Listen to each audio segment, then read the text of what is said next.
Buenos días, hermanos. Dios nos bendiga abundantemente. Vamos a abrir nuestra Biblia en el Evangelio de Mateo.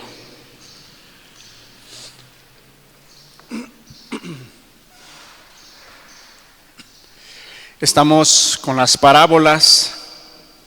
Es el temario que traemos y hoy nos toca hablar la parábola de los dos hijos.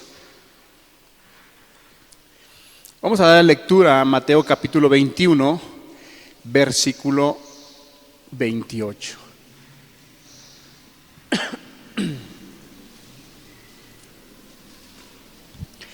Mateo capítulo 21, versículo 28 dice de la siguiente manera: Pero, ¿qué os parece? Un hombre tenía dos hijos, y acercándose al primero le dijo: Hijo, veo yo a trabajar en mi viña. Respondiendo él, dijo: No quiero. Pero después arrepentido fue. Y acercándose al otro, le dijo de la misma manera. Y respondiendo él, dijo: Sí, Señor, voy. Y no fue. ¿Cuál de los dos hizo la voluntad de su padre? Dijeron ellos: el primero. Jesús les dijo: De cierto os digo que los publicanos y las rameras van delante de vosotros al reino de Dios, porque vino a vosotros Juan en camino de justicia y no le creísteis, pero los publicanos y las rameras le creyeron, y vosotros, viendo esto, no os arrepentís después para creerle. ¿A quién está dirigida esta parábola? Definitivamente está dirigida a los fariseos, a los escribas, personas que tenían un alto concepto más de sí mismo del que deberían de tener. Aquí el Señor Jesús les refiere esta parábola, esta enseñanza, porque ellos estaban cuestionando los hechos y las acciones que el Señor Jesús venía haciendo. Incluso en el versículo 23, si me acompaña usted, para que veamos por qué el Señor Jesús le refiere a esta palabra. En el versículo 23 dice: Cuando vino al templo, los principales sacerdotes y los ancianos del pueblo se acercaron a él mientras enseñaba y le dijeron. Ahora es importante aquí que el Señor Jesús estaba enseñando, estaba compartiendo el evangelio, la palabra, dando la enseñanza, y nos hace ver algo muy notorio. ¿Qué sucede? Que, por ejemplo, yo estoy compartiendo ahorita, estoy transmitiendo la palabra, el mensaje, y algunos de ustedes se levantan y dicen: hey, a ver, espérate. En nuestra cultura, ¿cómo le llamamos?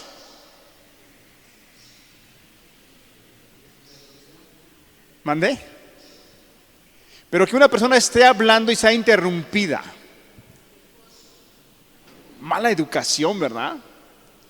Puede esperarse al final y pedir la palabra después de: ok, ¿sabes qué, hermano? No me pareció esto. ¿Sabe qué, hermano? Lo que usted dijo no fue bíblico. Y bueno, y se platica, pero aquí nos deja ver estos versículos que aquellos hombres interrumpieron al Señor Jesús porque Él estaba dando la enseñanza.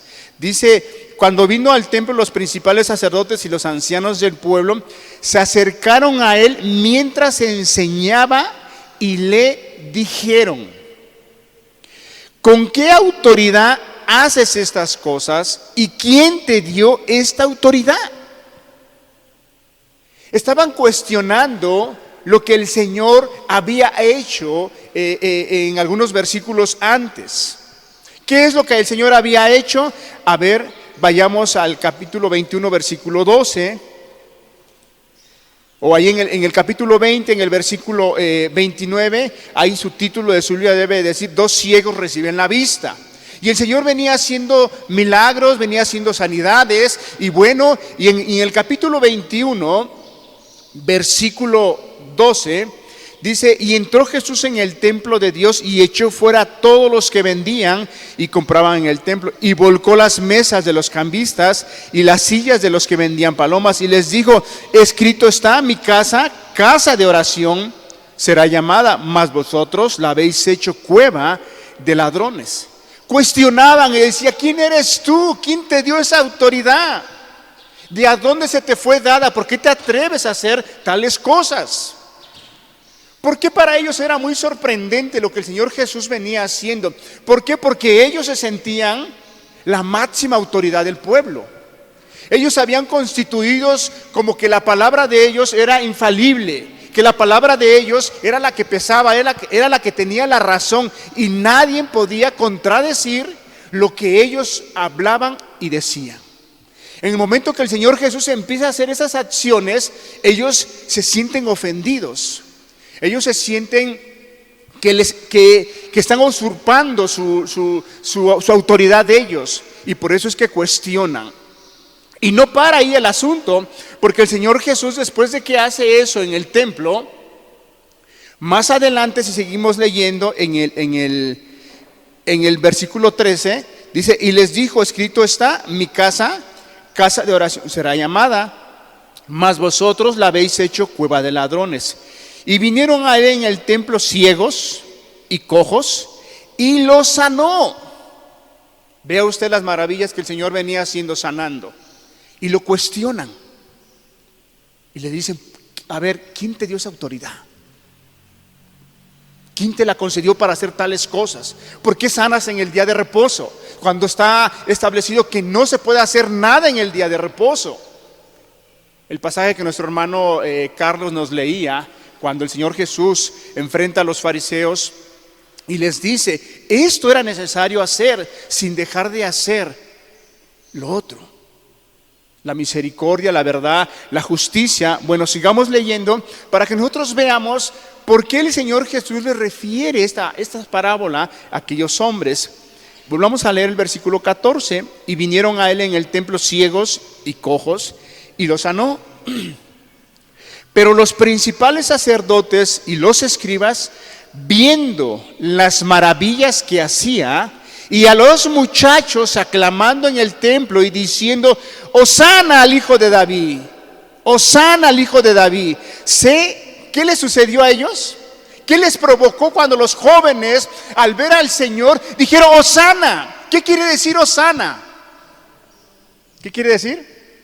Salve. Hosana. Ahí viene el Salvador, el que salva. ¿Eso qué produjo en ellos?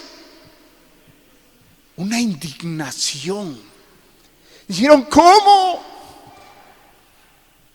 No tan solo hace milagros, no tan solo hace señales, no tan solo se atreve y vuelca las mesas y corretea a todos y habla de una manera con autoridad que dice: ustedes han hecho la casa de mi padre en cueva de ladrones, cuando es llamada casa de oración. Y no tan solo eso, sino que hace señales, sana ciegos, sana enfermos. Y los jóvenes claman y dicen: Hosana, salva. Eso que produjo en ellos, sigamos leyendo, se indignaron y le dijeron: ¿oyes lo que estos dicen? Y Jesús les dijo: sí, nunca leíste de la boca de los niños y de los que maman, perfeccionaste la alabanza. Y dejándolo salió fuera de la ciudad a Betania y posó allí. A lo cual estos personajes tenían un gran problema, tenían un alto concepto más del que debían de tener.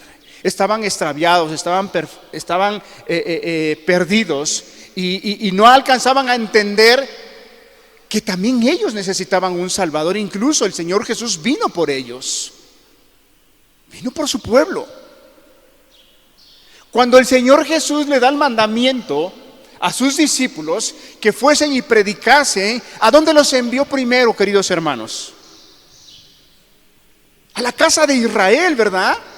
¿Y qué les dijo? Cuando vayáis por caminos, vayan a la casa de Israel. ¿Y qué? Y dice que no entréis ¿a dónde?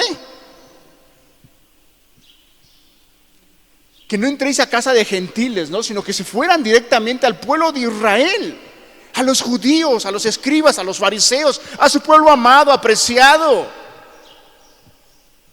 Siempre les mostró ese amor, esa misericordia, esa compasión. Pero a ellos les incomodaba todo eso, a tal grado que ellos empiezan a cuestionar su autoridad.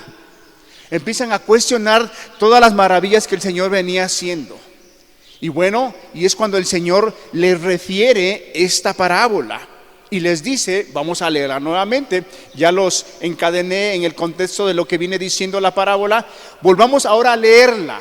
Volvamos hoy a leer. Es importante cuando nosotros leemos alguna porción de la Escritura, es muy importante que nosotros leamos qué es lo que el Señor Jesús vino diciendo antes, para que podamos entender y comprender qué es lo que el Señor quiere que entendamos. Entonces lo vamos a darle lectura nuevamente. Dice el versículo 28, pero ¿qué os parece? Un hombre tenía 2 hijos. Y acercándose al primero le dijo, hijo, ve hoy a trabajar en mi viña. Respondiendo, él dijo, no quiero. Vemos que siempre en las parábolas y en el mensaje que el Señor Jesús nos habla, siempre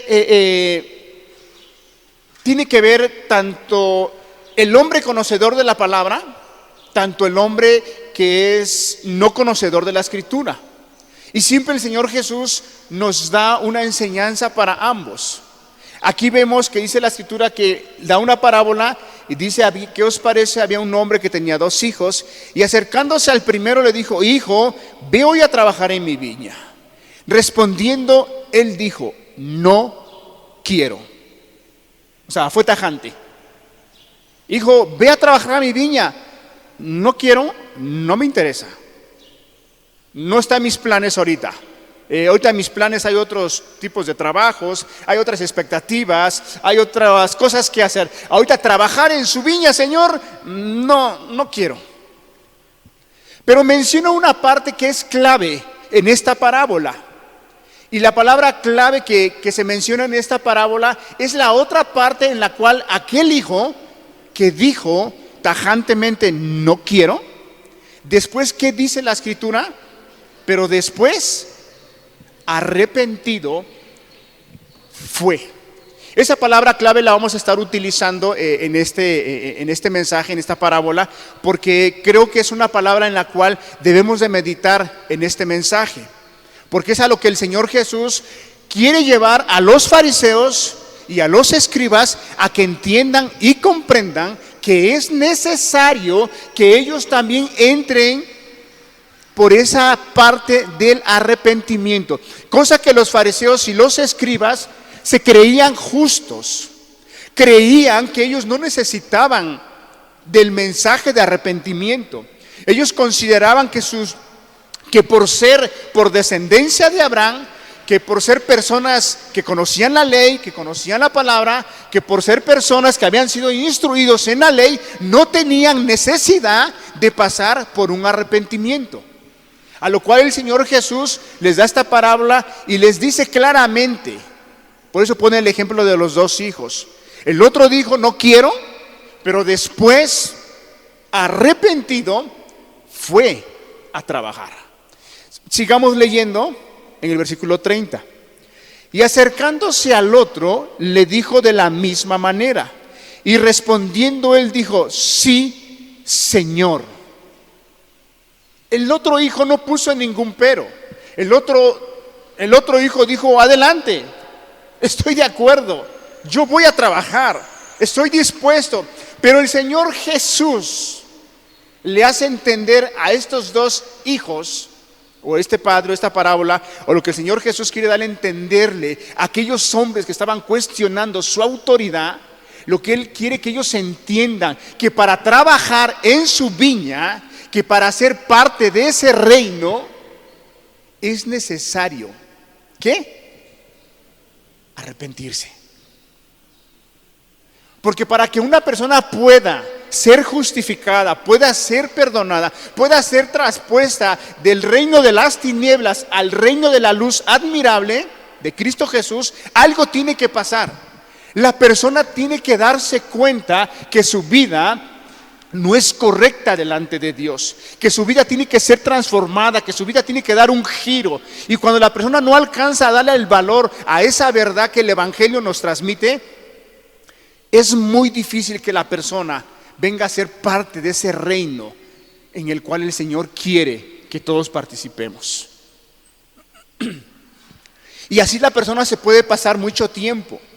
La persona puede pasarse semanas, meses, años, y no puede venir a ser parte de ese reino, porque no quiere alcanzar a entender la verdad, que es necesario arrepentirse. Muchas personas pueden pensar que por venir de una familia cristiana, pueden pensar que bueno, ya todo está bien. Y no, la palabra de Dios nos enseña que es necesario que todos los hombres, por eso la palabra de Dios dice que Dios, habiendo pasado por alto, ¿qué? Los tiempos de esta ignorancia, manda a todo hombre y en todo lugar que se arrepienta. Todo hombre y en todo lugar. Ok, este hombre, tajantemente este hijo dijo, uno dijo no voy, el otro dijo voy, sin ningún problema. Pero después la decisión final, la acción final que este segundo hijo tomó fue, dice, y acercándose al otro le dijo de la misma manera, y respondió, él dijo, sí Señor, voy, y no fue.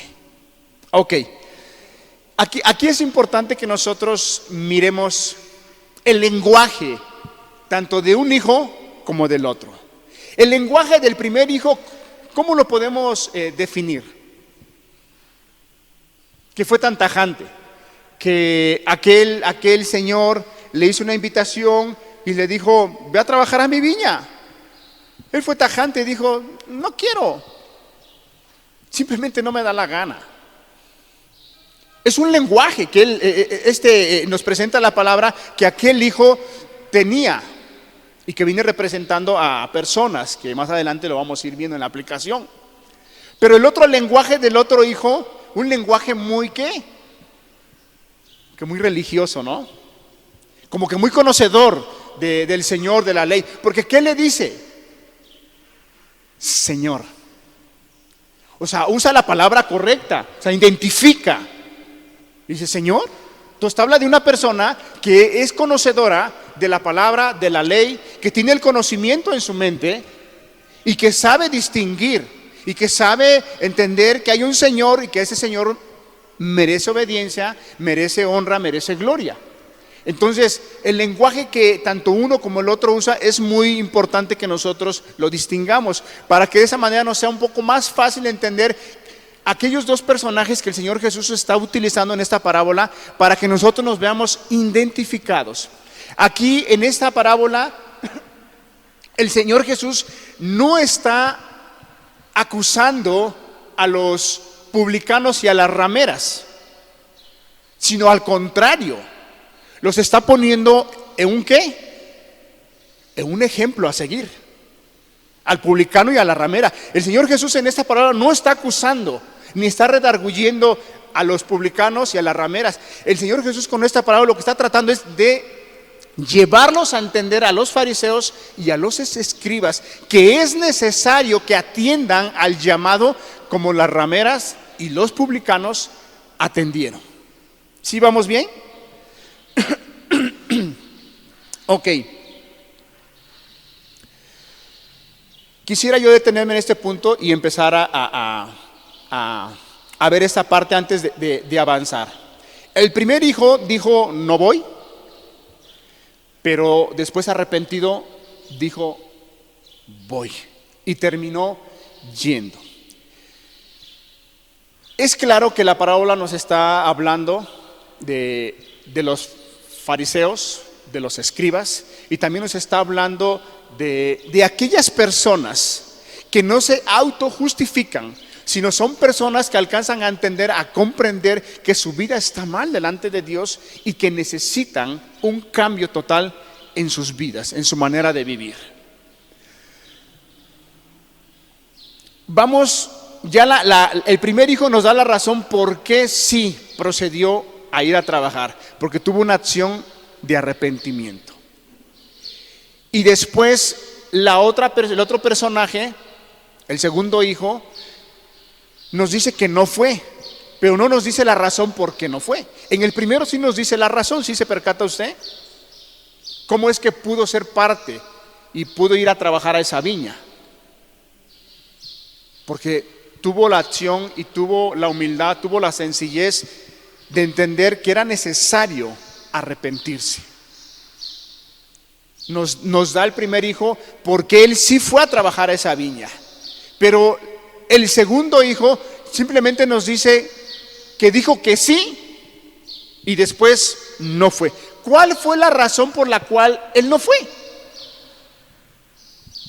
El primer hijo nos da tajantemente que en un inicio él dijo no voy, pero después arrepentido, él se fue a trabajar a la viña. Pero el segundo hijo, él dice, sí voy, Señor, pero al final no fue a trabajar a esa viña. ¿Qué le impidió?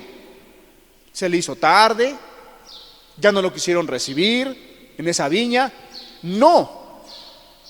Simplemente lo que la palabra de Dios nos está hablando, nos está enseñando que esta persona, quizá la primera persona, consideró, y cuando la persona es llamada por el Señor Jesús y alcanza a entender su condición espiritual, quizá al momento dice, pero es que si yo atiendo al llamado, tengo que dejar. ¿Qué es lo que nos demanda la palabra cuando venimos al Señor Jesús? Que dejemos ¿qué? Nuestra manera de vivir, el pecado, la maldad. Si la persona está en adulterio, que deje su adulterio. Si anda en robos, que deje sus robos. Si anda en fornicación, que deje su fornicación. Eso es lo que nos demanda la palabra al acercarnos al Señor. Quizá el primer hijo dijo, bueno, no voy porque eso implica que ahora yo tengo que ir a la iglesia. Implica que ahora yo tengo que someterme a una autoridad en mi vida. Que ahora ya no me voy a gobernar, ahora ya no me voy a mandar solo. Ahora tengo que sujetarme a aquel Señor al cual me está invitando a trabajar en su viña. Y quizá él dijo, no, yo no estoy dispuesto, yo estoy acostumbrado a vivir a como se me dé ¿qué? ¿Qué decimos en nuestra cultura? A como se me dé la gana, ¿verdad? Yo estoy acostumbrado a que nadie me diga qué tengo que hacer. Si yo quiero me voy al antro, si yo quiero me voy acá, me voy allá y hago lo que quiero. Nada me lo impide. Quizá el primer hijo dijo, por esa razón no quiero. Pero después ese hijo consideró y dijo, bueno, esto se va a terminar. La vida no es como nos las pintan. ¿Cuándo se acuerdan de la parábola del hijo pródigo que nos compartió nuestro hermano Alejandro? Que ese hombre perdido, ese hijo perdido, extraviado, que creyó y pensó que la herencia que le exigió a su padre y le fue dada, pensó que esa herencia, pensó que ese dinero, pensó que esa riqueza le iba a durar el resto de su vida por toda la eternidad. Pero al recibir la herencia y irse por aquellos caminos, aquellos lugares, y de una vez echando a perder todo, se dio cuenta que eso no era la felicidad. Se dio cuenta que eso no era la realidad de la vida. A lo cual él regresa y dice, no, Señor, no, qué mal decisión he tomado. Entonces, vemos aquí en el primer hijo que después él consideró y dijo, no, es más importante esto, la invitación que me está dando el Señor. Y se arrepintió. Tomó la acción de arrepentirse, de tomar el mensaje, de tomar la palabra, de meditar y decir, sí, dejo el pecado, dejo la maldad y atiendo al llamado de mi Señor. Y lo sigo. El otro hijo, el otro personaje que nos habla la palabra, no nos dice la razón por la cual no fue a trabajar, pero sí la palabra de Dios nos enseña, y te vamos a ir con unos ejemplos, como la razón por la cual estos hombres, los fariseos y los escribas, no atendieron al llamado del Señor porque no estaban dispuestos a someterse a una autoridad. No estaban dispuestos. Estaban tan acostumbrados de que ellos decían la última palabra. Estaban tan acostumbrados de que ellos decidían todo. Estaban tan acostumbrados que ellos eran la máxima autoridad, que cuando ellos escucharon este mensaje, esta parábola, entendieron algo: que tenían que sujetarse a una autoridad. Y esa autoridad era la que ellos estaban cuestionando. Y esa autoridad era la que a ellos les había provocado una indignación. Entonces imagínate, les produce una indignación por los milagros, las sanidades que el Señor Jesús hace. Y luego el Señor les refiere esta parábola y les dice: yo soy el Señor, yo soy tu autoridad. Y para trabajar en mi viña es necesario que te arrepientas. Imagínense qué debió haber pasado en la mente y en el corazón de los escribas y fariseos. No estuvieron dispuestos a arrepentirse. No estuvieron dispuestos a arrepentirse. Después, en el versículo 31 dice: ¿cuál de los dos hizo la voluntad de su padre? Pues creo que hasta el día de hoy no es difícil que lo podamos entender, ¿verdad? Así como no les fue difícil a ellos. Si no estuvieran estos versículos y se nos hiciera la misma pregunta al día de hoy, ¿qué contestaríamos? Pues el primero, ¿verdad? O sea, no es difícil contestar esta pregunta a la cual el Señor les está preguntando a ellos. Eso no está difícil. Lo difícil está en entender que esa palabra necesitamos verla si aplica a nuestro corazón o no aplica a nuestro corazón. Porque esa pregunta era una pregunta muy sencilla. Yo creo que hasta el niño de primero de primaria, si usted le pregunta, le pone un ejemplo así muy sencillo, el niño dice: no, pues el primero, ¿no? El que obedeció. Pero el Señor no buscaba que le contestaran. El Señor lo que estaba buscando es que ellos alcanzaran a entender, que esa verdad les brillara en su corazón y que se dieran cuenta que ellos no estaban siendo obedientes, no estaban siendo sencillos, humildes para proceder a ese arrepentimiento. Después ellos contestan y dicen: dijeron ellos, ¿el primero?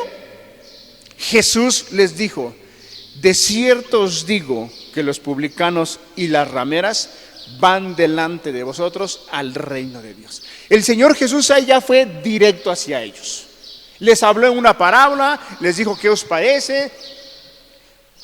Un señor invitó a lo que dice: pero ¿qué os parece? Un hombre tenía 2 hijos. O sea, le dice: ¿qué os parece? Un hombre tenía 2 hijos. Pero ya después el Señor Jesús es muy directo con ellos. Es tan directo con ellos que les dice y les explica la razón por qué Él les está hablando de esa parábola. Y entonces ya lo señala a ellos directamente. Y le dice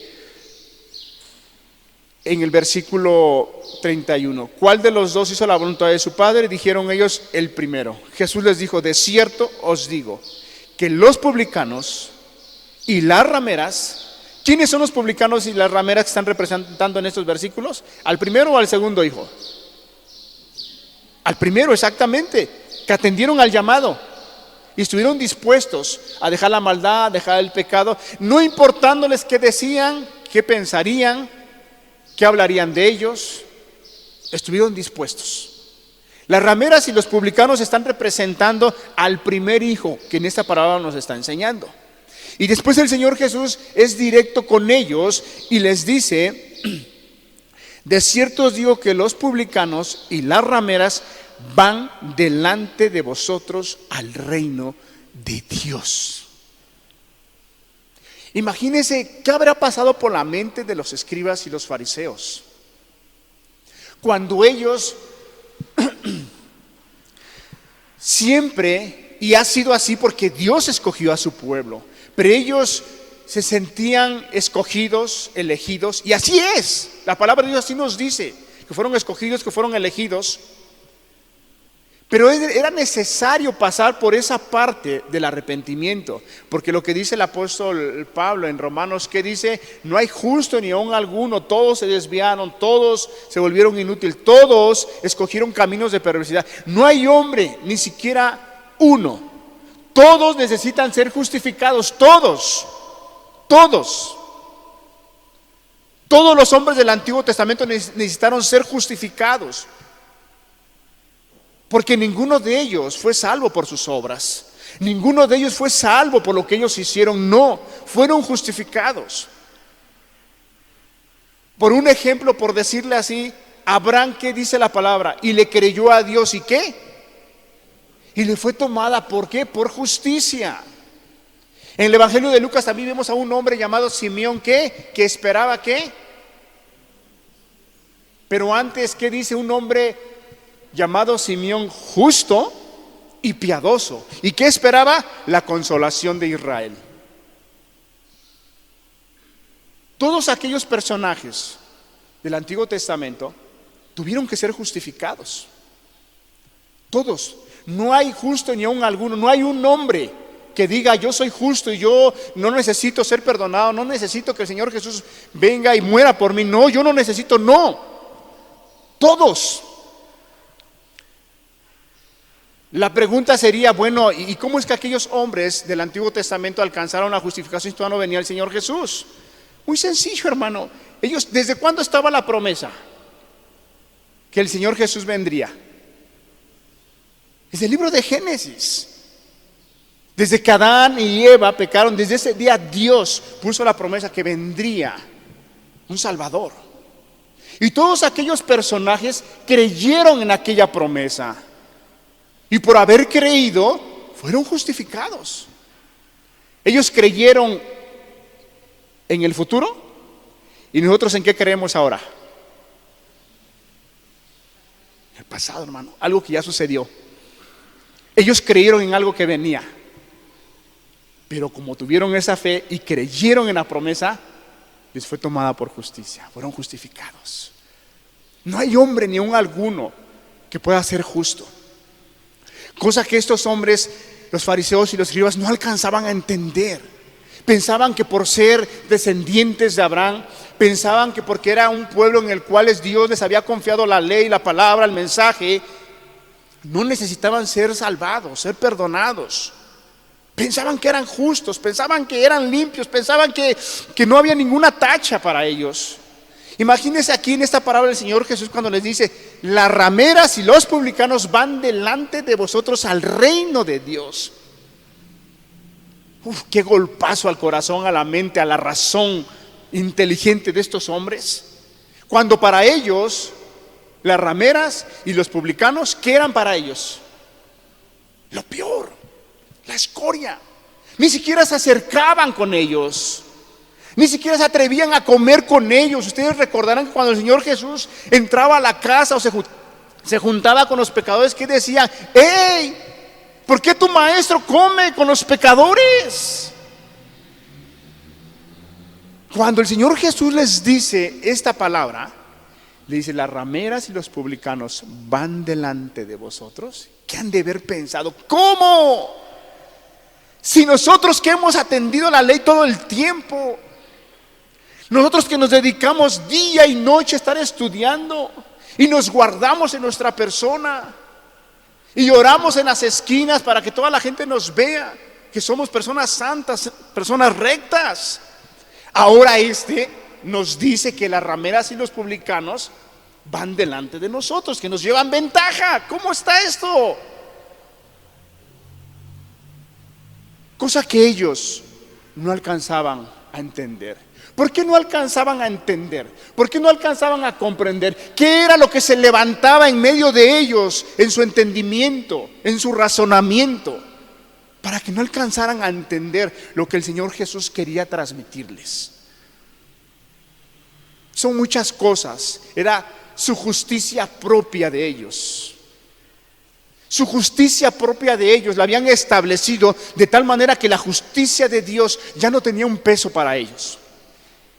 Ya no tenía tanta importancia.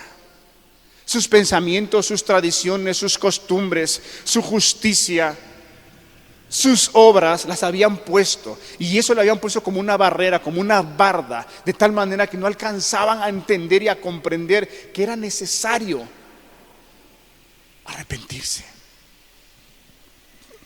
Después el Señor Jesús usa un ejemplo para llevarlos a entender más. Lo que nuestro hermano Carlos nos decía en el devocional, que cuando el Señor Jesús se enfrentaba a los fariseos, no era porque el Señor tenía algún rencor en contra de ellos, o tuviera algún problema en contra de ellos. No, el Señor Jesús les hablaba de tal manera para que ellos entendieran, para que ellos comprendieran, para que ellos se dieran cuenta. Y usaba frases, usaba palabras como decía: Jerusalén, Jerusalén, ¿cuántas veces quise juntarte como la gallina junta a sus polluelos y no quisiste? ¿Por qué el Señor Jesús usaba ese lenguaje? Para que ellos se dieran cuenta que cuando Él los confrontaba no era porque tenía algo en contra de ellos, sino que lo que el Señor Jesús quería es transmitirles su amor, su misericordia, su compasión, su cuidado, porque para eso vino Él, para salvar al mundo del pecado. Después el Señor Jesús utiliza otro ejemplo para llevarlos a entender y a comprender nuevamente en esta parábola. Vamos a dar lectura en el versículo 32. Dice: porque vino a vosotros Juan en camino de justicia y no le creísteis, pero los publicanos y las rameras le creyeron. Y vosotros, viendo esto, no os arrepentisteis después para creerle. Ya el Señor Jesús es más directo con ellos y les pone ejemplos que a ellos les tocó vivir, les tocó escuchar, y los lleva ¿a qué? A la vida de Juan el Bautista. Les recuerda la predicación de Juan el Bautista. ¿Cuál fue la predicación de Juan el Bautista? A ver, vayamos a unos capítulos atrás.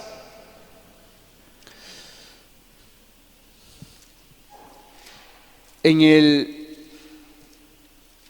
capítulo 3, porque en esta parábola el Señor Jesús los confronta primero con la parábola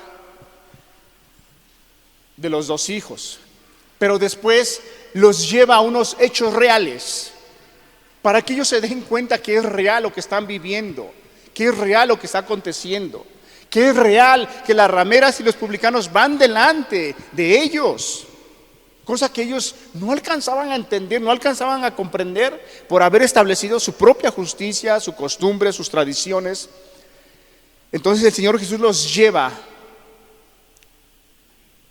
a la predicación de Juan el Bautista. Y vamos a ver brevemente cómo era la predicación de Juan el Bautista y por qué el Señor Jesús, cuando habla esa parábola, los trae a la predicación de Juan el Bautista, para que ellos se den cuenta que eso a ellos les ha tocado vivir, que a eso ellos lo han escuchado y que ellos han sido testigos de lo que Él les está mencionando. En Mateo capítulo 3, versículo 1. Dice: en aquellos días vino Juan el Bautista predicando en el desierto de Judea y diciendo: arrepentíos, porque el reino de los cielos se ha acercado. Ese fue el mensaje de Juan el Bautista. Cuando el Señor Jesús habla en la parábola y dice: vino Juan a vosotros en camino de ¿qué? De justicia. Hermanos, el evangelio revela la justicia de Dios. ¿Qué dice Romanos 1 capítulo 16? Si nos los ponen, hermanos, por favor, en la pantalla. Romanos capítulo 1 versículo 16.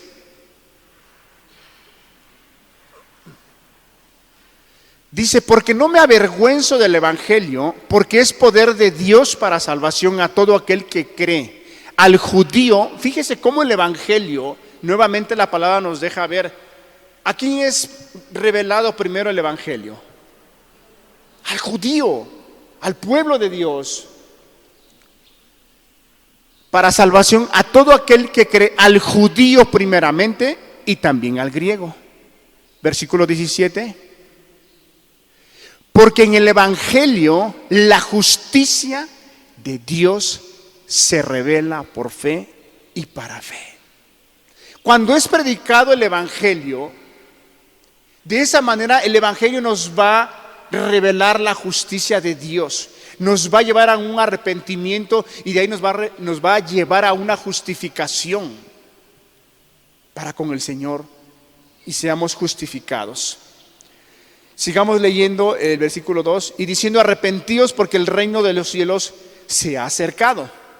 Pues este es aquel de quien habló el profeta Isaías cuando dijo: voz del que clama en el desierto, preparad el camino del Señor, enderezar sus sendas. Y Juan estaba vestido de pelo de camello y tenía un cinto de cuero alrededor de sus lomos, y su comida era langosta y miel silvestre. Y aquí vemos qué efecto hacía la predicación de Juan el Bautista.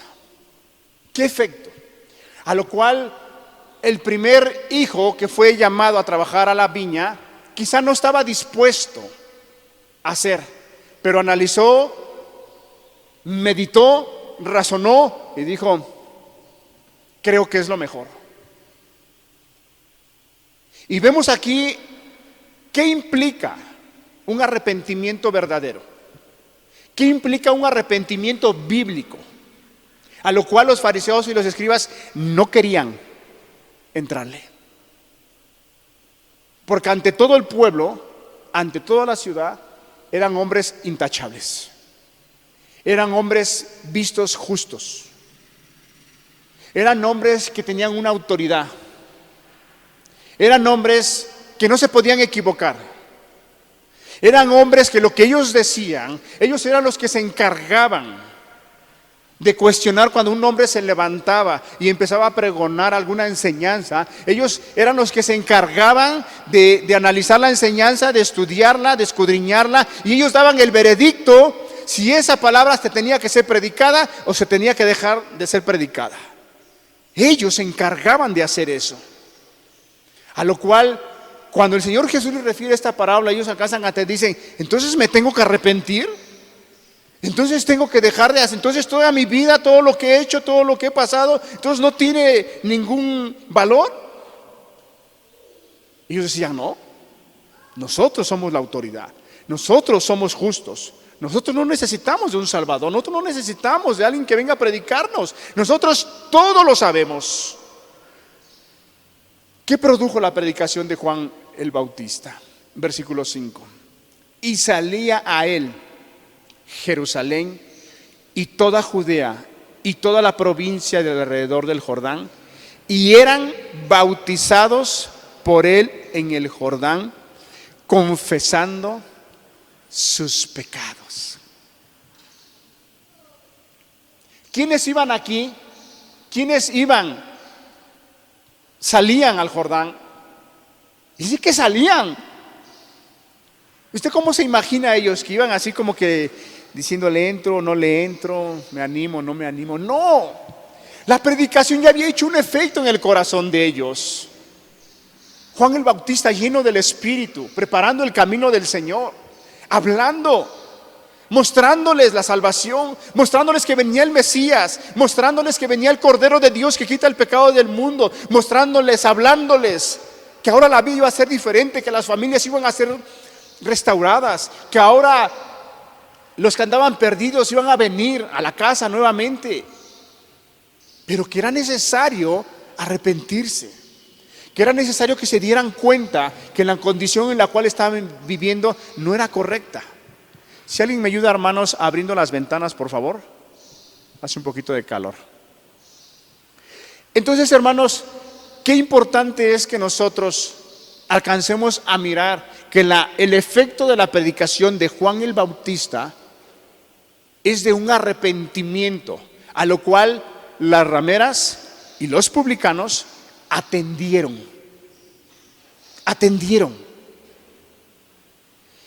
De tal manera que dice que la acción que ellos hacían era que salían y confesaban sus pecados.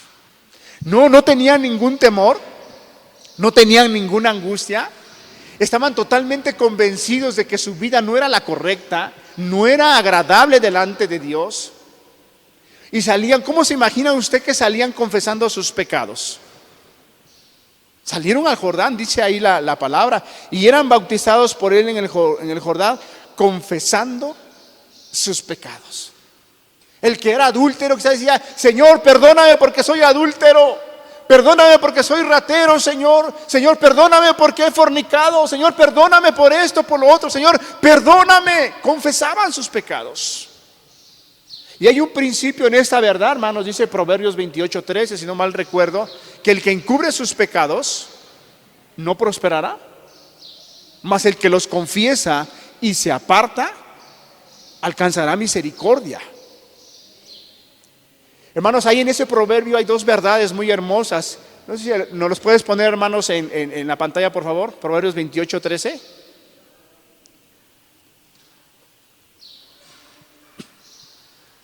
Dice: el que encubre sus pecados. ¿Qué es encubrir? Es esconderlos, es guardarlos, que nadie sepa, que nadie se dé cuenta. No, yo nada más sé, yo y Dios y ya, y nadie. Mira, dice la palabra que no hay nada oculto que no sea manifiesto. Y si hay pecados que tú tienes ocultos, debes de confesarlos. Si no lo quieres hacer en un lugar público, así no lo hagas, pero cuando alguien te ministre, confiésalo. Cuando tú te acercas a un ministro, a un pastor, a un anciano, a un diácono, a buscar un consejo, es necesario que tú le digas: ¿sabes qué? Yo tengo esta situación, para que la persona, a la persona que te está acercando, pueda ayudarte y pueda darte un consejo de acuerdo a la palabra de Dios. Y no sea que después pasen años y luego resulta: pues sí, hermano, pues es que yo desde esa vez pues no dije algo, no confesé algo, y hay algo que traigo ahí todavía en mi mente, en mi corazón, y no me deja en paz, no me deja tranquilo. Hay un principio que dice: el que encubre sus pecados no prosperará. Dice: mas el que los confiesa y se aparta alcanzará misericordia. Hay dos verdades, hermanos: confesarlos y apartarse. Porque si nosotros nos quedamos solamente en una parte de confesarlo y no nos apartamos, no funciona así. Dios no lo ha establecido de esa manera. Dios ha establecido que la persona lo confiese, qué bueno que lo confiesa, pero lo más importante es que se aparte, que lo deje de hacer. Porque, por ejemplo, el borracho dice: pues sí, soy borracho, ¿y qué? Confiesa su pecado, pero no se aparta. Entonces no hace ningún efecto la verdad de Dios en él, porque no lo está haciendo de acuerdo a como Dios lo ha establecido. Y el problema de nosotros como seres humanos, o el problema de los fariseos, de los escribas, es que ellos querían que las bendiciones de Dios vinieran a sus vidas a como ellos querían y como ellos lo habían establecido. Y como ellos pensaban, conforme a sus costumbres, conforme a sus tradiciones. Ellos decían que solamente de esa manera podía venir la bendición de Dios. Entonces, hermanos, hay un principio: el que encubre sus pecados no los preparará, mas el que los confiesa y se aparta alcanzará misericordia. ¿Por qué va a alcanzar misericordia, hermanos? Por algo muy sencillo, porque dice la palabra que Dios habita con el que es pobre y humilde de espíritu. ¿Qué estamos viendo cuando una persona tiene esa actitud? Pobreza, humildad. Está reconociendo que está mal y que debe de encomendar su vida y que necesita a Dios. Eso es humildad. Entonces viene Dios y entonces habita con aquella persona, porque Dios habita con aquel que es pobre y es humilde de espíritu. Entonces volvamos al pasaje de Mateo capítulo 3. Dice: y eran bautizados por él en el Jordán, confesando sus pecados. Después en el versículo 7 se acercan aquellos hombres a los cuales el Señor Jesús les está refiriendo esta parábola. Se acercan, dice: al ver él que muchos de los fariseos y de los saduceos venían a su bautismo, les decía: generación de víboras, ¿quién os enseñó a huir de la ira venidera? Qué palabras, ¿verdad? Muy duras. Pero seguro estoy que esas palabras que Juan el Bautista les estaba hablando no eran palabras para lastimarlos, para humillarlos. No, esas palabras no eran para humillarlos, para envilecerlos, no. Era para que ellos alcanzaran a entender, porque Juan, lleno del Espíritu, vino a preparar el camino del Señor. Y la predicación de Juan el Bautista era guiada por el Espíritu. O sea que estas palabras fueron puestas por Dios en la boca de Juan. Y lo que Dios quería que entendiesen con esas palabras era en la gran problemática que se encontraban. Dice, al ver el que muchos de los fariseos y de los saduceos venían a su bautismo, les decía: generación de víboras, ¿quién os enseñó a huir de la ira venidera? O sea que en ellos sí despertó un interés y se dieron cuenta que algún día va a venir la ira venidera. ¿Quién os enseñó? Cuando ustedes se sienten justos, cuando ustedes se sienten buenos, ¿por qué te acercas? A lo cual el versículo 8, a lo cual Juan el Bautista los invita a ese arrepentimiento. Los invita. Versículo 8, haced pues frutos dignos de arrepentimiento. Y les dice la razón por la cual, qué es lo que les está estorbando a ellos para proceder a ese arrepentimiento. Les dice la razón. Les muestra lo que ellos están poniendo como justificante, lo que a ellos creen y parecen que eso los hace justos. Y les derriba aquellos argumentos, aquellas justificaciones que ellos han puesto, se las señala. Juan el Bautista, lleno del Espíritu, dirigido por Dios, y les dice, el versículo 9, y no penséis decir dentro de vosotros mismos: Abraham tenemos por padre. Esa era la justificación que ellos tenían. Se creían justos, como venían de la descendencia de Abraham, pensaban que no necesitaban pasar por ese arrepentimiento. Pensaban que no era necesario, que eso era para el publicano, para las rameras, para el gentil, para aquellos que no tienen un valor. Ellos tenían ese pensamiento. A lo cual Juan el Bautista le dice: no es necesario que también ustedes. Y quítate ese argumento, quítate esa justificación pensando que por ser descendencia de Abraham tienes ya la salvación. Era lo que el Señor Jesús está diciendo por medio de esta predicación a aquellos hombres. Dice: y no penséis a decir dentro de vosotros mismos: Abraham tenemos por padre, porque yo os digo que Dios puede levantar hijos a Abraham aún de estas piedras. Y les da una advertencia muy severa, y les dice: y ya también el hacha está puesta a la raíz de los árboles. Por tanto, todo árbol que no da buen fruto es cortado y echado en el fuego. ¿Qué mensaje, hermanos? Aquellos hombres que se sentían juntos, porque ya estas palabras ya no están dirigidas a las rameras y a los publicanos, porque ellos sí atendieron al llamado. Esta predicación está dirigida a los fariseos y a los escribas. Y les dice dos cosas: no digas Abraham tenemos por padre, sino más bien arrepiéntete, más bien considera cuál es tu vida espiritual. Y tienes que dar frutos dignos de arrepentimiento, porque si no los das, el hacha ya está puesta a la raíz de los árboles. Ya está el hacha, y por tanto todo árbol que no da fruto será quitado.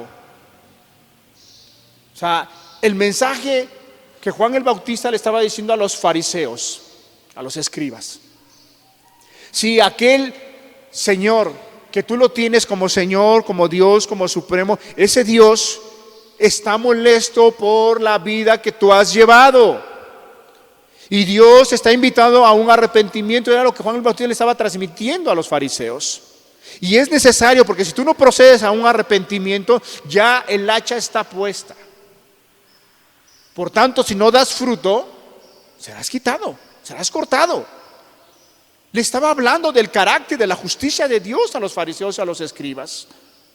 A lo cual, en la parábola que estábamos leyendo, el Señor Jesús los lleva a este mensaje de Juan el Bautista. Ahora, es importante, hermanos, que nosotros entendamos dos verdades cuando el Señor Jesús llama a las personas. Volvamos nuevamente al Evangelio en el capítulo 21.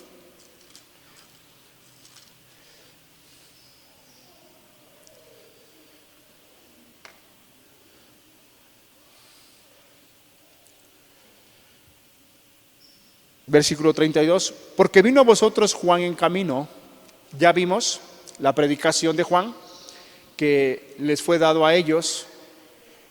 Porque vino a vosotros Juan en camino de justicia. Les habló el evangelio, les proclamó, los invitó a un arrepentimiento. Porque vino a vosotros Juan en camino de justicia y no le creísteis. No creyeron a sus palabras, no creyeron a su mensaje. Pero espérenme tantito, ahí no terminó la misericordia de Dios. Ahí no terminó el mensaje de Dios. Ahí fue el mensaje que Juan el Bautista les dio a los fariseos y a los escribas. Pero al no creer a la palabra de Juan, Dios hace otra cosa más hermosa.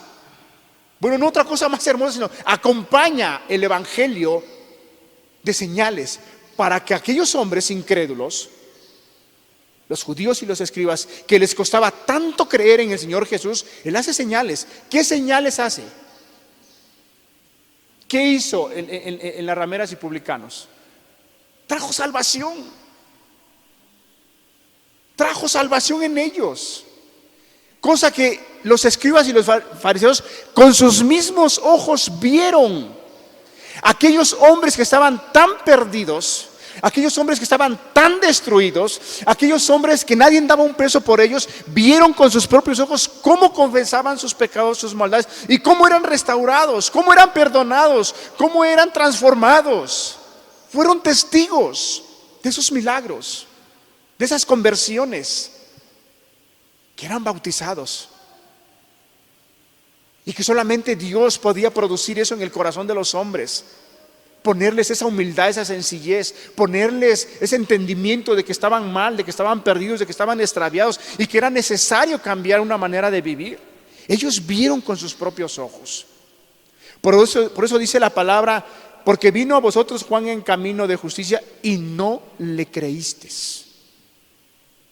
Dice, pero los publicanos y las rameras le creyeron. Y vosotros, viendo esto, ¿viendo qué? ¿Qué vieron ellos? Viendo la conversión de los publicanos y las rameras. El Señor Jesús lo que le está diciendo a los escribas y fariseos: vino Juan, les predicó, les habló del arrepentimiento, les habló de la justicia de Dios y no creísteis. Bueno, no creísteis al mensaje. Pero al ver que los corazones se convertían, al ver las obras, las maravillas de Dios vistas en los hombres, viendo eso, tampoco creísteis.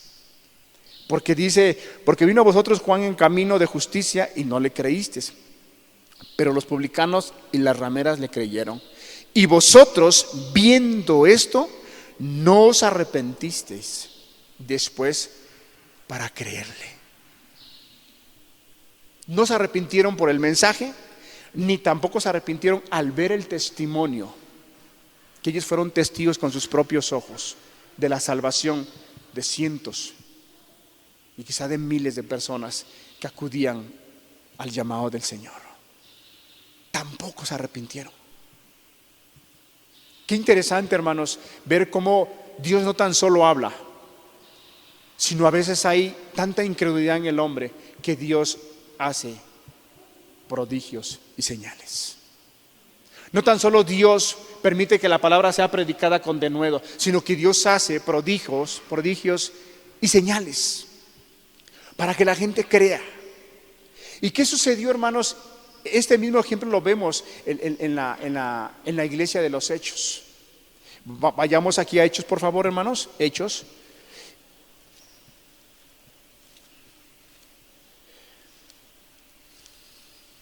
En Hechos capítulo 4.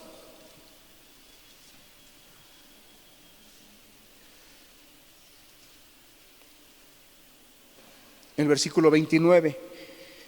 Dice, y ahora, Señor, mira sus amenazas y concede a tus siervos que con todo denuedo hablen tu palabra. No tan solo Dios permite que la palabra sea hablada con denuedo, sino que Dios pone en el corazón de aquella iglesia que oren por otra petición más. Y dice, mientras extiendes tu mano para que se hagan sanidades y señales y prodigios mediante el nombre de tu santo Hijo Jesús. Y la palabra fue hablada con denuedo, pero también Dios hizo señales. ¿Cuál fue la señal que hizo? En el versículo 31 dice, y cuando hubieron orado, el lugar en que estaban congregados tembló y todos fueron llenos del Espíritu Santo y hablaban con denuedo la palabra de Dios. Hermano, Dios a veces permite, vamos a entrar a la parte de la aplicación rápidamente. Ya vimos cómo la enseñanza fue dirigida a los escribas y fariseos, a ellos, y el Señor Jesús a las rameras y a los publicanos los pone como un ejemplo. Porque aquí el Señor Jesús no está acusando a las rameras y a los publicanos. El Señor Jesús está señalando el pecado de los fariseos y los escribas. A las rameras y a los publicanos los pone en un lugar de ejemplo, que ellos deben de tener tales actitudes para ser parte de ese reino. Y cómo deben de vivir dentro de ese reino. Vamos a aplicar rápidamente, brevemente, la aplicación de este mensaje. Vayamos al Evangelio de Mateo que estamos. Porque ya vimos cómo el Señor Jesús, otro ejemplo que quería yo sacar, cómo es que los hombres levantan su propia justicia. Y un ejemplo que quiero que me acompañe a ver y que nos vamos a ver identificados, hermanos, es ahí, vayamos a Filipenses, hermanos, para que nosotros veamos más claramente la justicia de estos hombres, que les estorbaba poder proceder conforme al orden que Dios ha establecido, que es necesario que el hombre se arrepienta, que es necesario que el hombre proceda al arrepentimiento. En Filipenses capítulo 3, ¿cuántos recuerdan la vida del apóstol Pablo? Que algo que a él le estorbaba para poder tener ese encuentro con el Señor Jesús era eso, hermano. Era lo que él había puesto en su mente, en su razonamiento. En el capítulo 3, versículo 3, dice, porque nosotros somos la circuncisión, los que en espíritu servimos a Dios y nos gloriamos en Cristo Jesús, no teniendo confianza en la carne. Y aquí el apóstol Pablo dice, ¿qué es lo que él consideraba? Es cierto, es una realidad que él pertenecía y tenía todo esto, pero eso él lo había puesto como justificación, así como los demás hombres, fariseos y escribas. En el versículo 4 dice, aunque yo tengo también de qué gloriar, de qué confiar en la carne. Si alguien piensa que tiene de qué confiar en la carne, yo más. Y fíjese en que el apóstol Pablo en algún tiempo él confió en esto, cosa que los fariseos y escribas también confiaban en eso. Y eso, ellos pensaban que eso los hacía justos, que eso los hacía rectos, que eso los hacía buenos delante de Dios. Versículo 5 dice, circuncidado al 8º día, del linaje de Israel, de la tribu de Benjamín, hebreo de hebreos, en cuanto a la ley, fariseo, en cuanto a celo, perseguidor de la iglesia, en cuanto a la justicia que es en la ley, irreprensible. Esa era la vida del apóstol Pablo antes de venir al Señor Jesús. Para eso él era ese estándar. Todas sus credenciales, decía, estas son mis credenciales. Eso es lo que me avala a ser justo delante de Dios. Esto es lo que me avala que soy hijo de Abraham. Esto es lo que me da seguridad y tranquilidad que soy parte de ese reino y que no necesito un arrepentimiento. Esas eran las credenciales que él presentaba. Y son las mismas credenciales que estos hombres presentaban igual, los fariseos y los escribas. Pero leamos más adelante. Dice, pero cuantas cosas eran para mí ganancia, las he estimado como pérdida por amor de Cristo. Ciertamente aún estimo todas las cosas como pérdida por la excelencia del conocimiento de Cristo Jesús, mi Señor, por amor del cual lo he perdido todo y lo tengo por basura para ganar a Cristo. Y fíjese el versículo 9, y ser hallado en Él, no teniendo mi propia justicia, que es por la ley, sino la que es por la fe de Cristo, la justicia que es de Dios por la fe. ¿Cuándo el apóstol Pablo procedió a ese arrepentimiento? Cuando alcanzó a entender que esas justificaciones que él tenía no servían para nada. No servían para nada. A tal grado que cuando el Señor Jesús se le aparece y él narra su conversión en el capítulo 9 del libro de los Hechos, él dice que cuando se le aparece el Señor Jesús le habla y dice: Saulo, Saulo, ¿por qué me persigues? A lo cual Saulo contesta y dice: Señor, ¿quién eres? Y dice: yo, Jesús, a quien tú persigues. A lo cual contesta el apóstol Pablo y dice: Señor, ¿qué quieres que haga? ¿Qué quieres que haga? Entendió que era necesario arrepentirse. Todas sus justificaciones fueron puestas a un lado, porque nadie será justificado por sus propias obras. Nadie. Entonces vemos como un ejemplo claro del apóstol Pablo que los argumentos que él tenía para sentirse justo eran los argumentos que tenían aquellos fariseos y escribas. Vamos a ver rápidamente la aplicación. Cuando venimos de una familia cristiana, podemos pensar que no necesitamos la salvación. Podemos pensar que no necesitamos de arrepentimiento. Y no, querido hermano. Somos instruidos en la palabra. Somos instruidos en el conocimiento de la ley y del evangelio. Mas el padre, la madre o la iglesia no trae la conversión, no trae la salvación al corazón del hombre. Quien la hace es Dios. Y cuando el apóstol Pablo dice que no hay justo ni aún alguno, ahí entramos todos, hermanos, todos. Si a lo mejor somos jóvenes o hay personas ya adultas y no han pasado por esa parte del arrepentimiento y no ha sido justificado, no ha sido perdonado, porque a lo mejor tú has considerado que porque vienes de una familia cristiana ya todo está bien, te tengo malas noticias. Tienes un problema con Dios y tienes que arreglarlo.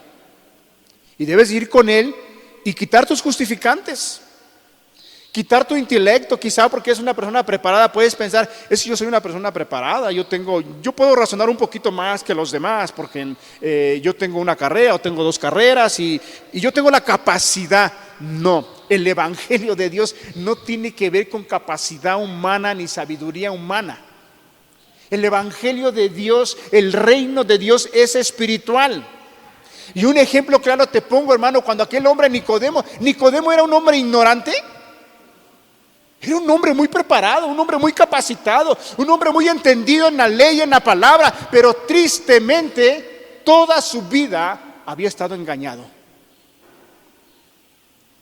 Porque la conocía en letra, mas nunca había sido parte de esa vivencia. Nunca había él permitido que esa palabra tomara vida en su ser y lo llevara a un arrepentimiento, de tal manera que no alcanzaba a entender las cosas espirituales. Y el Señor Jesús le dije: Nicodemo, es necesario nacer de nuevo. ¿Y cuál fue la contestación del intelecto a Nicodemo? ¿Cuál fue? ¿Cuál fue la respuesta cuando el Señor Jesús le dijo: tienes que nacer de nuevo? Ay, ¿y cómo le voy a hacer? ¿Volveré a entrar al vientre de mi madre? Ay, no entiendo. Hermanos, es que las cosas espirituales, el reino de Dios, el evangelio de Dios no tiene que ver con el intelecto humano, con el razonamiento humano.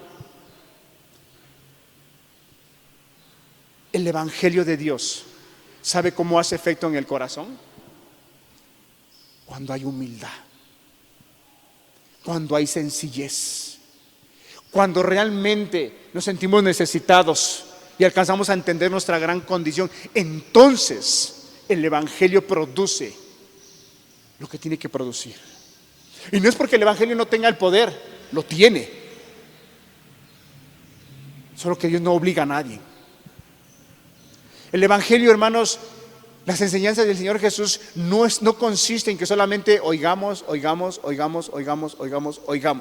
No consiste en eso.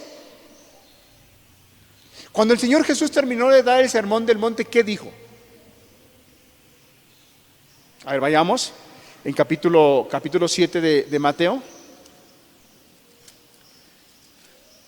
No se me desesperen, ya estoy por terminar. En capítulo 7, versículo 24. Cualquiera pues que me oye estas palabras y las hace, le compararé a un hombre prudente que edificó su casa sobre la roca. Versículo 26. Pero cualquiera que me oye estas palabras y no las hace. Hermanos, el Evangelio está diseñado, está estructurado para que haga un efecto en el corazón de los hombres. No es solamente que escuchemos, sino que pongamos por obra la palabra. Que la tomemos con seriedad, con responsabilidad, y que digamos realmente lo que Dios nos está invitando, lo que Dios nos está llamando es real, es verdadero y es lo que necesitamos. Y cuando te sientas a meditar de tal manera, entonces viene la bendición de Dios al corazón del hombre. El Evangelio hace el efecto, hermanos, cuando obedecemos, no cuando oímos solamente. Entonces, hermanos, cuando venimos de una familia cristiana, cuando nos sentimos de un razonamiento alto,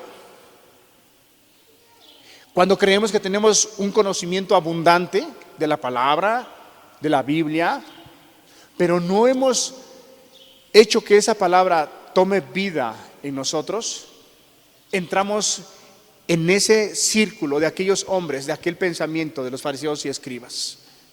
Cuando no alcanzamos a pasar por ese arrepentimiento, hermanos, no alcanzamos a entender esa verdad y nos llenamos de conocimiento, de intelecto, siempre vamos a estar bien atentos para estar mirando nada más la paja. Así nada más, a ver, este hermano hizo esto, este hizo lo otro. ¿Por qué? Porque nos hacemos de un corazón fariseico. Nos hacemos de un corazón que solamente nos podemos a señalar, a juzgar, porque yo tengo conocimiento, porque yo sé, ay, la Biblia dice esto, dice el otro. Espérate. Cuando una persona realmente pasa por esa parte del arrepentimiento, es tratada, es perfeccionada. Y en algo que Dios lo va a llevar a madurar, a entender primeramente, cuando dijo el Señor Jesús, aprender de mí que soy ¿qué? Manso y humilde de espíritu y haréis descanso para vuestra alma. Lo que Dios nos enseña es a ser humildes, a ser sencillos, a amar. Pero cuando una persona solamente se dedica a señalar, a mirar, a juzgar, anda mirando nada más la paja y cae en este aspecto. ¿Por qué? Porque el amor de Dios no ha sido derramado en el corazón de tales personas. Porque el amor de Dios te lleva ¿a qué? A cubrir ¿qué? Te lleva a cubrir acciones, a perdonar. Me hicieron esto, está bien, amo, perdono, sufro el agravio, no hay problema. Me ofendieron y ahí ando divulgándolo con mi amigo en Cristo, mi amiga en Cristo, con la comadre. Ay, fíjate que estoy orando por el hermano porque mira, el hermano me dijo esto, pero bueno, yo sufro el agravio. No, hermanos, realmente cuando la persona procede a un arrepentimiento va en ese camino de perfección. Dios lo va perfeccionando, Dios lo va tratando, Dios lo va moldeando. Cuando realmente el propósito principal, cuando una persona no quiere atender al llamado, es porque no está dispuesto y no quiere sujetarse a una autoridad. Es como aquellos hombres fariseos. ¿Qué les indignó? Cuando aquellos jóvenes proclamaron, dijeron: Hosana, gloria al que salva, el que viene. Hosana. Vieron que el pueblo, vieron que los jóvenes ahora estaban mirando al Señor Jesús como ¿qué? No tan solo como un Salvador, sino como un Señor, como un Rey, como una autoridad. Y ellos decían: yo no estoy dispuesto a someterme a ese Rey. No, un carpintero. No estoy dispuesto. No estaban dispuestos a someterse a su autoridad. Hermanos, en conclusión de la aplicación, muchas personas a veces no atienden al llamado porque no quieren sujetarse a la autoridad de Cristo. Quieren vivir como les parece. Quieren vivir todavía en sus acciones pecaminosas. Quieren disfrutar, entre comillas. Pero a la vuelta de unos meses, a la vuelta de unos años, verás el resultado, verás el fruto de tus acciones. Y Dios quiera que en ese momento Dios traiga luz sobre tu corazón y alumbre y te muestre. ¿Cuál es la acción que debemos de tomar? Algo muy sencillo, hermanos. Como el apóstol Pablo lo hizo en el momento que se le apareció el Señor Jesús. Dijo: Señor, ¿qué quieres que haga? ¿Me pongo a tu servicio? Hizo a un lado sus justificantes y vio al Señor. Lo mismo que hizo el ladrón. Había dos ladrones, ¿verdad?, al lado del Señor Jesús. Uno que dijo, el que se sentía bueno, el que creía que no merecía estar ahí y que era un ladrón.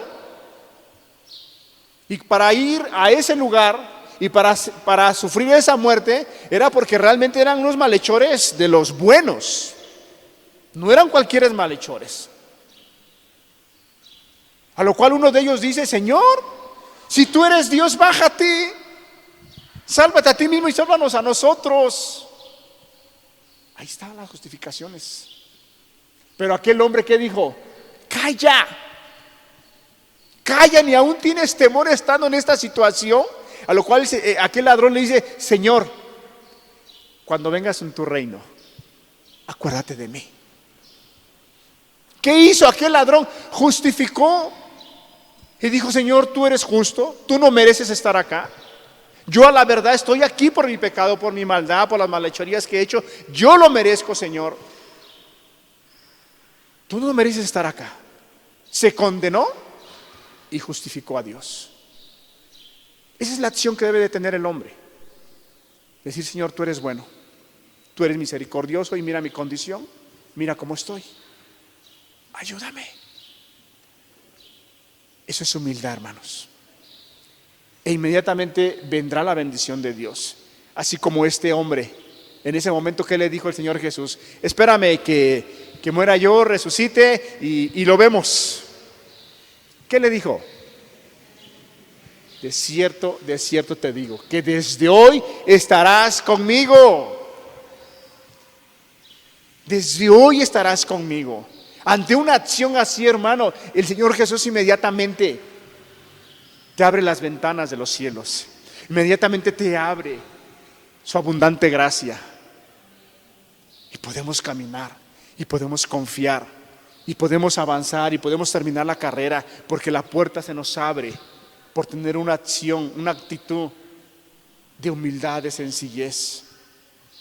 Pero, hermanos, la pregunta sería, personas que nos acompañan: ¿en qué grupo nos encontramos? ¿Hemos sido de ese carácter como las rameras y los publicanos que hemos atendido al llamado?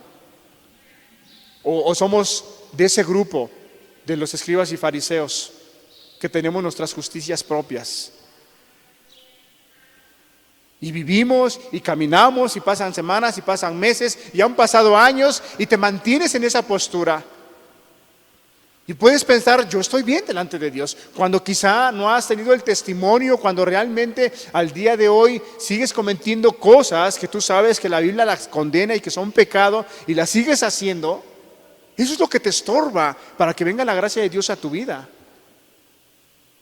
Ahora, no quiere decir que nosotros somos los que hacemos las cosas. No, es la gracia de Dios que se abre y nos enseña y nos capacita. Nosotros, usted y yo, no tenemos absolutamente ninguna capacidad para poder dejar de pecar. De verdad, no podemos.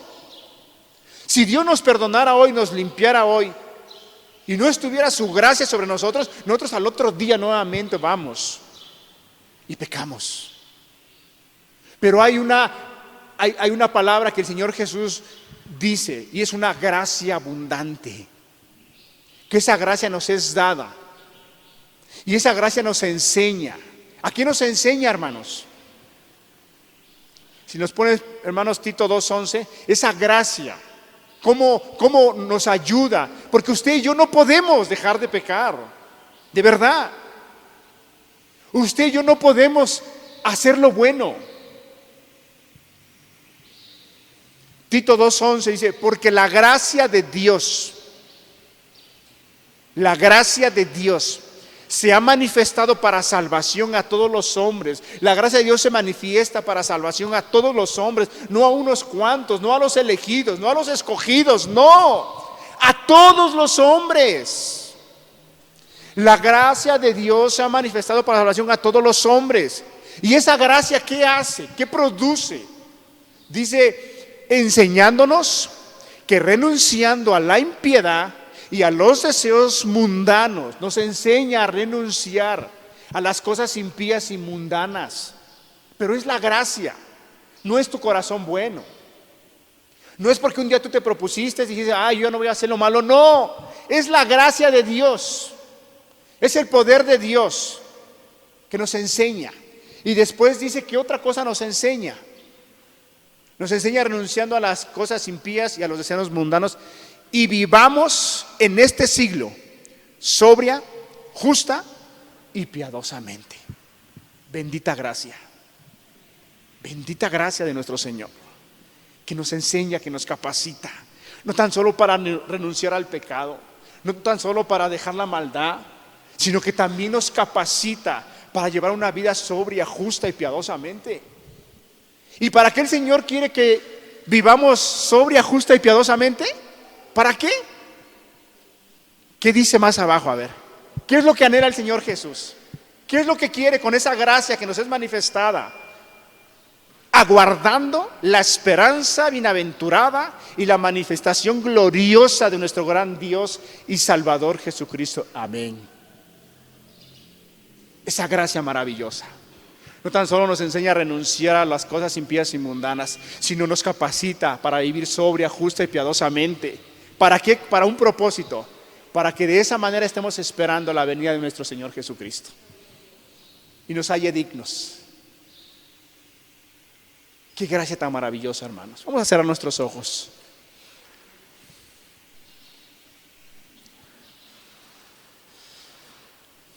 Sé que ya es tarde, hermanos, pero me gustaría entonar un canto breve.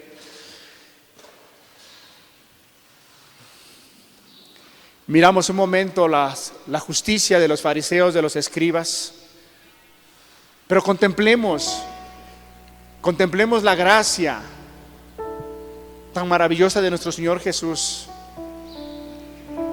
Deje usted las justificaciones que se levanta usted mismo en su corazón, en su razonamiento. Eso es lo que hace que no sea usted feliz. Eso es lo que hace que no alcance usted la salvación de su alma. Eso es lo que hace que la gracia no se extienda a su vida. ¿Por qué no es capaz usted de entender y de reconocer y decir, sí, necesito a Dios? ¿Por qué no es capaz de quebrantar ese corazón que quizá pueda haber soberbia, altivez, y no reconocer la gran necesidad que hay en usted de Dios?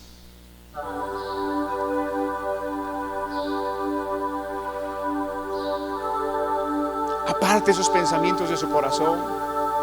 Si usted ha tenido el testimonio de que esa gracia no ha sido revelada a su vida, hoy puede ser el día. Dios tiene el poder. La palabra de Cristo tiene el poder. Cuando Lázaro estaba muerto, y Jesús con voz potente le dijo, Lázaro, sal fuera. El que estaba muerto, ante la voz del Creador, del Señor, del Todopoderoso, aquel muerto se levantó y vino hacia él. Meditemos en este canto.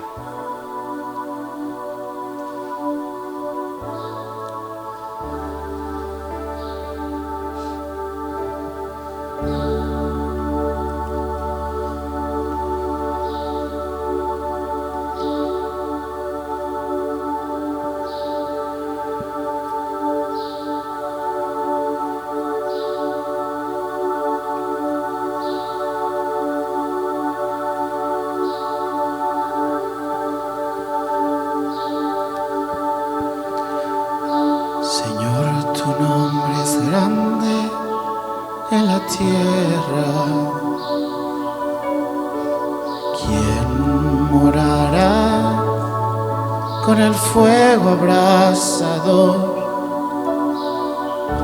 ¿Quién subirá al monte de Jehová? Amén. Y adorará al Dios de mi salvación.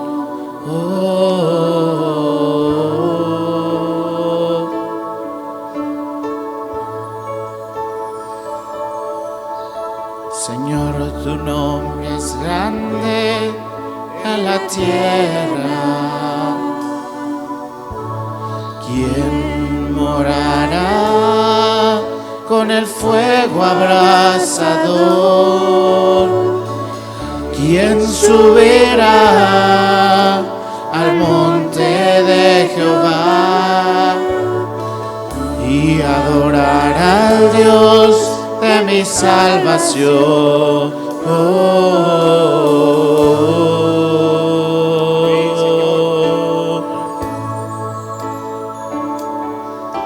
Y así me dijo el alto y sublime: yo habitaré con aquel que es pobre y humilde de espíritu, y que tiembla mi palabra. Y así me dijo el alto y sublime: yo habitaré con aquel que es pobre y humilde de espíritu, y que tiembla mi palabra, con aquel que es pobre y humilde de espíritu, y que tiembla mi palabra. Yo en tu salvación he esperado y me he deleitado en la esperanza de Israel. Vuelva tu presencia a las tiendas de Jacob. Vuelva a brillar tu rostro en Jerusalén.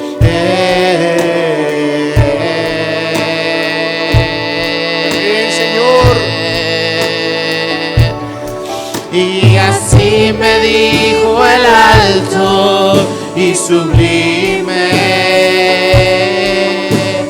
yo habitaré con aquel que es pobre y humilde de espíritu, y que tiembla mi palabra. Y así me dijo el alto y sublime: yo habitaré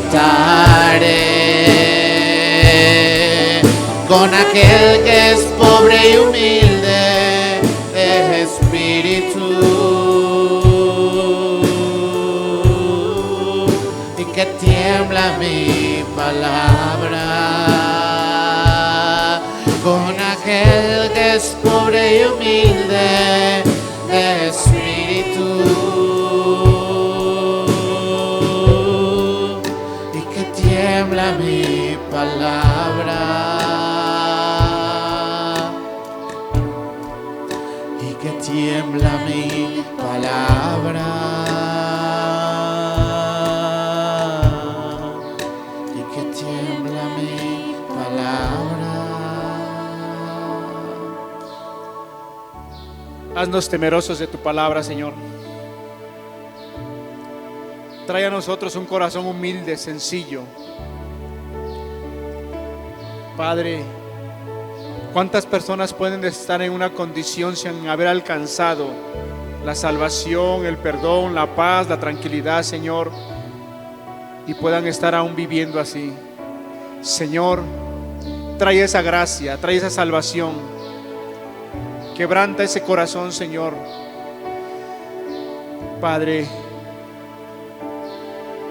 lo necesitamos. Gracias, Señor, por tu palabra. Gracias por cada persona que tú has permitido que hoy escuchen tu palabra.